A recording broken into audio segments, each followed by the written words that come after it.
Jadi Pak Sukidi bahwa tadi Pak Surya Paloh mengatakan gitu ya dalam pidatonya, demokrasi itu perlu keseimbangan antara hak dan juga Kewajiban pemahaman kepada konsumen akan hak dan kewajibannya. Sebagai warga negara, kita punya hak. Tapi, apakah kita sudah menjalankan kewajiban? Hak adalah sesuatu yang kita terima seperti pendidikan, keamanan, dan kebebasan berpendapat. Namun, di balik hak ada kewajiban yang harus kita jalankan. Contohnya, seperti menaati aturan, menjaga lingkungan, dan menghargai sesama. Jika hanya menuntut hak tanpa kewajiban, keseimbangan akan hilang. Harmoni tercipta saat hak dan kewajiban itu berjalan secara seimbang. Jadilah warga negara yang bijak, mulai dari diri sendiri.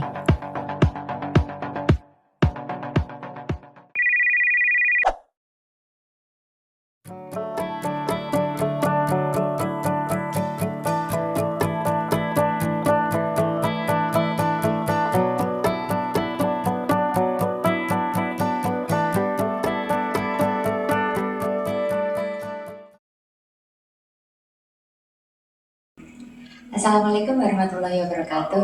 Halo teman-teman semuanya, perkenalkan nama aku Safa Rufa Afriana Nur Aini, mahasiswa Ilmu Sejarah angkatan 25. Nah, di video kali ini aku bakal membahas tentang satu tema penting di pendidikan kewarganegaraan, yaitu tentang kewajiban dan hak warga negara. Nah, di tema ini tuh penting banget karena di dalam kehidupan sehari-hari itu kita juga nggak harus menuntut hak aja, tapi juga memiliki kewajiban yang harus dijalankan sebagai warga negara. Nah, misalnya kita berhak mendapatkan pendidikan, pelayanan publik, dan perlindungan hukum. Tapi di saat yang sama juga kita juga tetap harus taat pada aturan, menghormati hak orang lain, dan ikut serta buat menjaga ketertiban di lingkungan sekitar. Nah, lewat wawancara ini aku pengen tahu gimana pemahaman masyarakat itu tentang hak dan kewajiban warga negara dan gimana sih penerapannya dalam kehidupan sehari-hari. Mungkin semoga di video wawancara kali ini bisa memberi kita pemahaman yang lebih luas lagi dan bisa menjadi bahan refleksi kita buat generasi muda.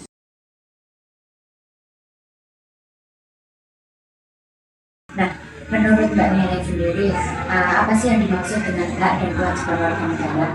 Jadi, hak warga negara itu merupakan sesuatu yang diperoleh atau dinikmati oleh setiap warga, misalnya pendidikan, perlindungan hukum, dan pelayanan publik.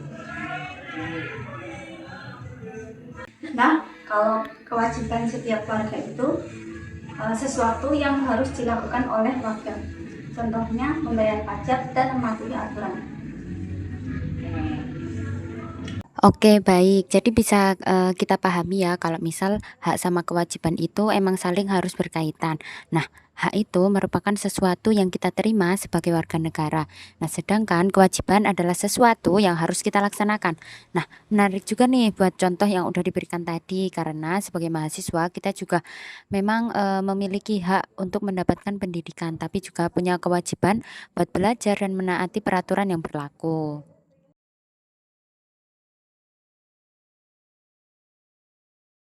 Nah, oke, bisa dijelasin nggak sama contoh yang dekat dengan kehidupan sehari-hari? Contohnya misalnya siswa itu haknya memiliki pendidikan yang baik. Terus kalau kewajibannya itu juga belajar yang taat dan mematuhi peraturan sekolah.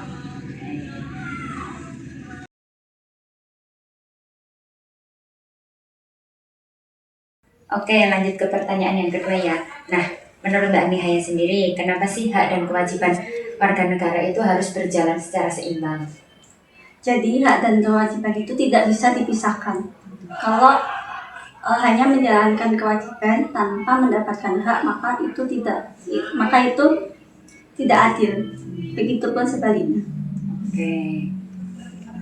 Oh, berarti bisa disimpulkan ya kalau keseimbangan antara hak sama kewajiban itu emang sangat penting. Karena kalau seseorang hanya menuntut hak tanpa menjalankan kewajibannya itu tentu bakal menimbulkan ketidakadilan. Jadi keduanya memang harus berjalan beriringan dalam kehidupan bermasyarakat.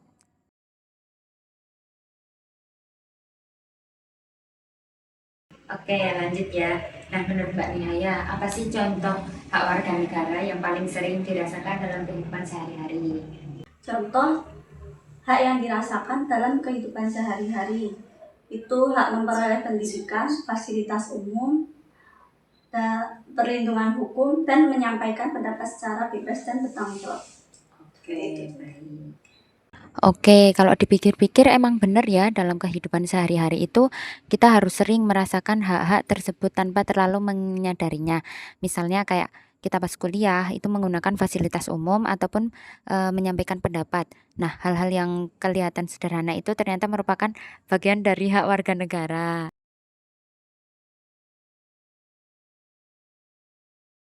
Oke, lanjut. Nah, apa aja sih contoh kewajiban warga negara yang sering dilakukan masyarakat dan apa aja sih yang masih sering kayak diabaikan sama masyarakat itu sendiri? Contoh kewajiban Sering. yang sering kita lakukan dalam masyarakat. Contohnya menaati aturan lalu lintas, terus mengikuti kegiatan masyarakat seperti gotong royong dan arisan warga, terus membayar pajak. Terus hal yang sering diabaikan dalam masyarakat itu kebersihan lingkungan dan eh, menghormati hak orang lain itu kadang masih sering diabaikan. Oke, baik. Wow, menarik sekali ya. Jadi kalau meskipun sebagian masyarakat itu udah menjalankan beberapa kewajibannya, ternyata masih ada juga kewajiban yang sering diabaikan. Contohnya, misal kayak menjaga kebersihan lingkungan dan menghormati hak orang lain. Padahal hal-hal tersebut itu sangat berpengaruh terhadap kehidupan bersama.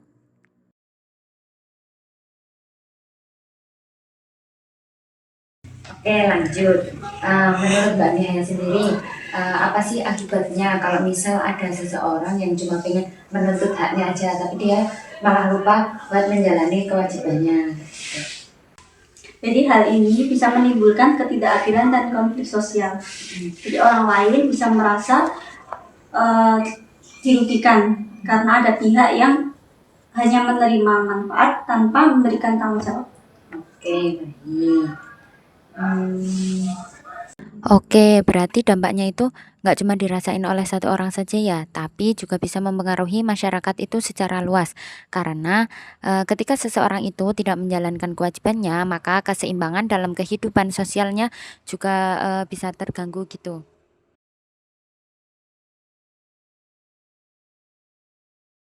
Oke, nah dalam kehidupan di lingkungan sekitar itu, apakah ada contoh yang nyata kalau misal hak warga negara itu belum kayak terpenuhi dengan baik? Jadi masih ada masyarakat yang mengalami kesulitan dalam akses pendidikan yang merata, kesehatan dan fasilitas yang layak. Jadi ini menunjukkan bahwa hak warga harus lebih ditingkatkan. Oke, baik. Oke, jadi meskipun hak warga negara itu udah terjamin, tapi pada kenyataannya masih ada beberapa hak yang belum sepenuhnya dirasakan oleh semua masyarakat. Nah, hal ini itu bisa menjadi pengingat bahwa masih ada banyak hal yang perlu terus diperbaiki dan ditingkatkan lagi.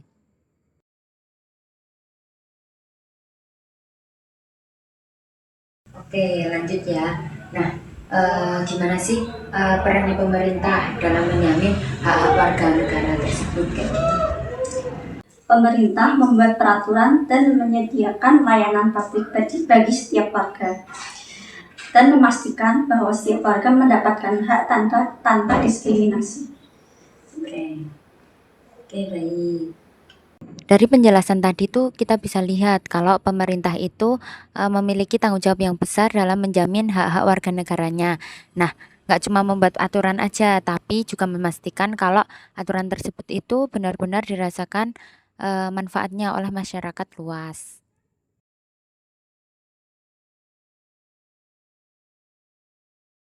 Oke, nah kalau misal dari sisi masyarakatnya sendiri, apa aja sih yang bisa dilakukan agar kewajiban sebagai warga negara itu bisa berjalan dengan lebih baik lagi? Jadi masyarakat itu perlu meningkatkan kesadaran hukum, menaati aturan, dan mengikuti kegiatan sosial. Oke, berarti peran masyarakat itu juga nggak kalah penting ya, karena keberhasilan pelaksanaan hak dan kewajiban itu nggak cuma bergantung pada pemerintah aja, tapi juga pada kesadaran setiap individu dalam menjalankan tanggung jawabnya.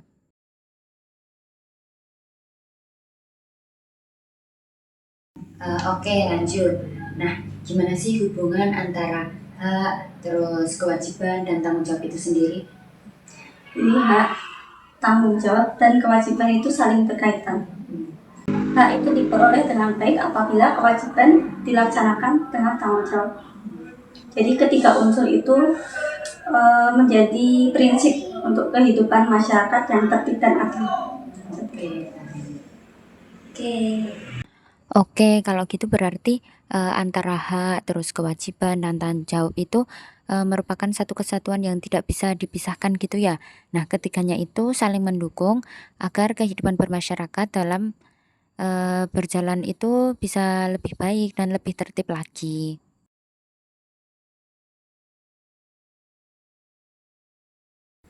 Oke, menurut Mbak Nidia sendiri, apakah generasi muda saat ini tuh udah cukup paham tentang kayak haknya sama kewajiban sebagai warga negara tersebut gitu? Saya rasa generasi muda saat ini sudah cukup memahami konsep tersebut, apalagi adanya pendidik kewarganegaraan dan juga akses informasi yang sangat luas. Namun saya rasa memang sulit untuk diterapkan dalam kehidupan sehari-hari. Oke. Oke, aku setuju sih sama pendapat tersebut. Soalnya saat generasi muda itu emang memiliki akses informasi yang jauh lebih luas dibandingkan sebelumnya. Tapi memahami suatu konsep aja itu tuh belum cukup gitu loh apabila nggak disertai sama penerapan dalam kehidupan sehari-hari.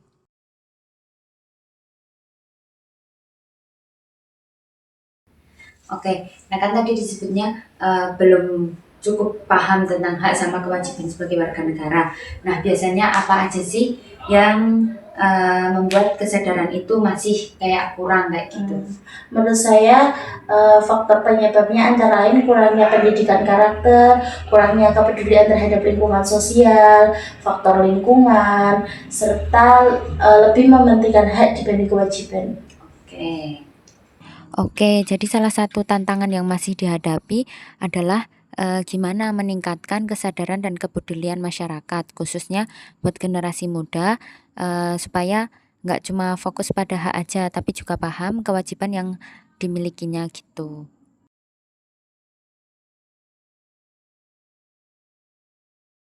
Nah, apa aja sih contoh dari pelanggaran terhadap hak atau kewajiban warga negara yang sering terjadi di masyarakat tersebut? Contohnya melakukan tindakan diskriminasi, penyebaran berita bohong, membuang sampah sembarangan, melakukan pelanggaran lalu lintas, serta tidak menjalankan kewajiban sebagai warga negara yang baik. Oke, baik. Nah, dari contoh-contoh yang udah disampaikan tadi, itu tuh emang sering kita jumpai ya dalam kehidupan sehari-hari. Karena itu tuh penting banget buat kita, buat lebih sadar lagi kalau setiap tindakan yang kita lakuin itu juga punya dampak terhadap kegiatan orang lain.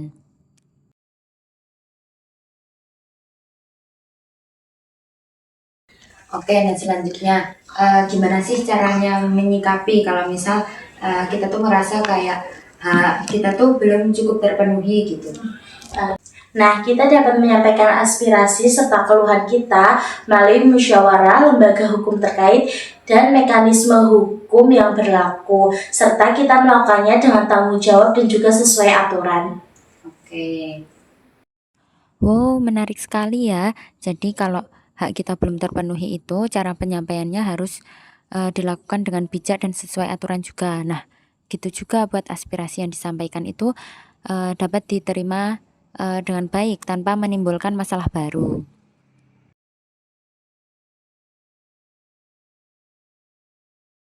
Nah, oke. Nah, menurut Mbak Nindya sendiri, apakah pendidikan kayak misal termasuk dari kampus, apa sekolah itu cukup berperan penting dalam membentuk kesadaran kewarganegaraan gitu?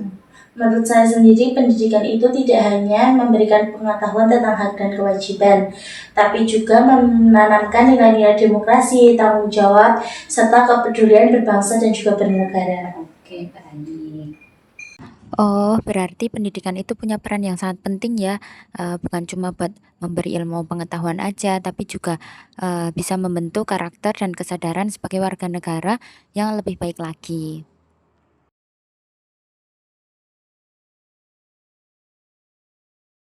Oke, menurut Mbak Nindya, sikap apa sih yang paling penting buat dimiliki warga negara itu biar bisa menjalankan hak sama kewajibannya itu dengan cukup baik? Menurut saya, tanggung jawab, kedisiplinan, kesadaran hukum itu sangat penting agar hak dan kewajiban itu dapat berjalan secara seimbang. Oke. Oke, aku setuju sih kalau tanggung jawab itu merupakan salah satu sikap yang sangat penting. Nah, dengan adanya rasa yang tanggung jawab, itu seseorang bisa bikin lebih sadar dalam menjalankan kewajibannya sekaligus menghargai hak orang lain.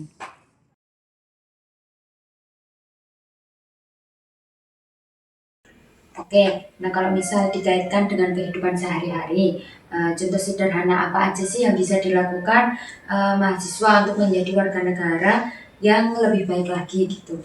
Menurut saya, seperti contohnya dengan mahasiswa tersebut belajar secara sungguh-sungguh, menghargai perbedaan pendapat, dan menggunakan media sosial secara bijak dan bertanggung jawab. Oke. Oh, menarik sekali. Ternyata menjadi warga negara yang baik itu nggak selalu harus melalui hal-hal besar aja. Justru bisa dimulai dari tindakan yang sederhana yang kita lakuin secara konsisten dalam kehidupan sehari-hari.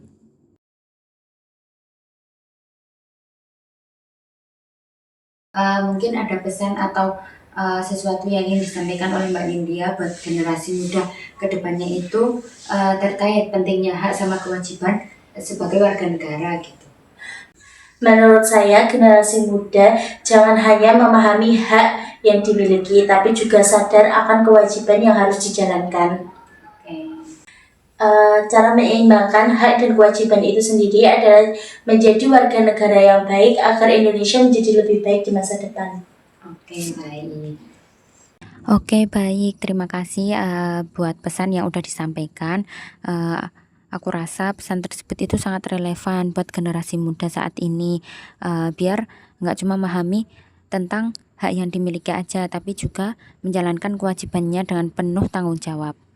Oke, terima kasih banyak buat Mbak Nihaya sama Mbak Nindya atas waktunya yang udah diberikan sama penjelasannya yang dijelaskan dengan secara jelas dan paham buat aku. Oke.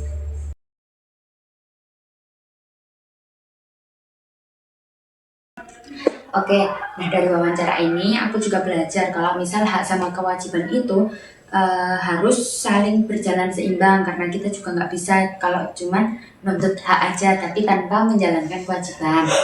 Nah, sebagai mahasiswa aku juga harus mulai dari hal-hal kayak lebih sederhana, misalnya kayak menaati peraturan, terus menghargai pendapat orang lain, terus menjaga ketertiban, ikut aktif dalam kegiatan sosial, dan sadar kalau misal setiap hak warga negara yang kita dapat itu harus selalu disertai sama tanggung jawab.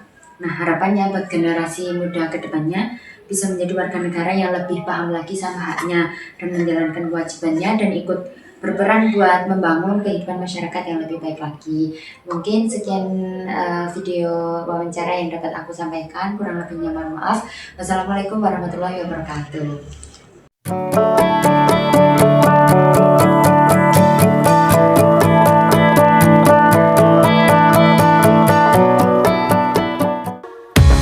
Menghabiskan gaji untuk diriku sendiri, membeli satu tiket film terkini, memesan yang cukup hanya untuk satu porsi, menyanyikan kunto haji di tengah muda-mudi. Semua jatuh bangunmu hal yang biasa, angan dan pertanyaan waktu yang menjawabnya. Berikan tenggat waktu, bersedihlah secukupnya. Rayakan perasaanmu sebagai manusia. Jika kau pernah tersakiti, angkat tangan. Jika kau pernah menyakiti, angkat tangan. Jika kau pernah bahagia, angkat tangan. Jika kau pernah kecewa, angkat tangan. Jika kau pernah tersakiti, angkat tangan. Jika kau pernah menyakiti, angkat tangan. Jika kau pernah bahagia, angkat tangan. Jika kau pernah kecewa, angkat tangan. Hidup bukan untuk saling mendahului bayangan yang diciptakan oleh mentari. Ada karena matahari bermaksud terpuji untukmu cintai diri sendiri hari ini. Jika kau pernah tersakiti, angkat tangan. Jika kau pernah menyakiti, angkat tangan. Jika kau pernah bahagia, angkat tangan. Jika kau pernah kecewa, angkat tangan. Jika kau pernah tersakiti, angkat tangan. Jika kau pernah menyakiti, angkat tangan. Jika kau pernah bahagia, angkat tangan. Jika kau pernah kecewa, angkat tangan. Mata airmu ada di sini. Mata airmu diri sendiri. Temukan makna hidupmu sendiri. Menarilah dengan bayangan diri sendiri. Mata airmu ada di sini. Mata airmu diri sendiri. Temukan makna hidupmu sendiri. Menarilah dengan bayangan diri sendiri.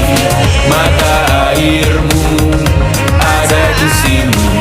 Mata airmu diri sendiri. Temukan makna hidupmu sendiri. Menarilah dengan bayangan diri sendiri. Mata airmu ada di sini. Mata airmu diri sendiri. Temukan makna hidupmu sendiri. Menarilah dengan bayangan diri sendiri. Menghabiskan gaji untuk diriku sendiri. Membeli satu tiket film terkini. Memesan yang cukup hanya untuk satu porsi. Menyanyikan kunto haji di tengah muda-mudi. Semua jatuh bangunmu hal yang biasa. Angan dan pertanyaan, waktu yang menjawabnya. Berikan tenggat waktu, bersedihlah secukupnya.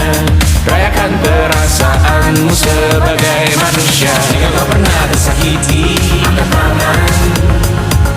Jika kau pernah menyakiti, angkat tangan. Jika kau pernah bahagia, angkat tangan. Jika kau pernah kecewa, angkat tangan. Jika kau pernah tersakiti, angkat tangan.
Menghabiskan gaji untuk diriku sendiri, membeli satu tiket film terkini, memesan yang cukup hanya untuk satu porsi, menyanyikan kunto haji di tengah muda-mudi.